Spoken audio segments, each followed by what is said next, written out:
नमस्कार, मी लेखक दिग्दर्शक किरण विमल पोटे। गेल्या एक दशकाहून अधिक काळ निसर्गाचं संवर्धन करणारी, निसर्गावरती प्रेम करणारी, निसर्गाची लागवड करणारी, निसर्गाबद्दल जनमानसांमध्ये जनजागृती करणारी एक संस्था आहे पेठ वडगावमध्ये, जिचं नाव आहे निसर्गप्रेमी मित्रमंडळ।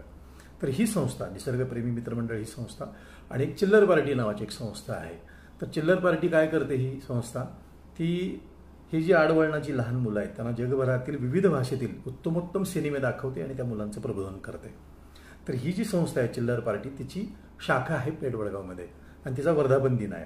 तर त्या वर्धापन दिनाच्या निमित्तानं ही निसर्गप्रेमी मित्रमंडळ जी संस्था आहे पेठ वडगावची, ती आणि चिल्लर पार्टी जी शाखा आहे पेठ वडगावची, ह्या दोघांच्या संयुक्त विद्यमानं 28 तारखेला माझा मराठी सिनेमा चिल्लर पार्टीला दाखवण्यात येणार आहे। जे बालप्रेक्षक आहेत त्यांना, ज्या सिनेमाचं नाव आहे कल्टी, तो दाखवण्यात येणार आहे 28 तारखेला सकाळी 8:30 वाजता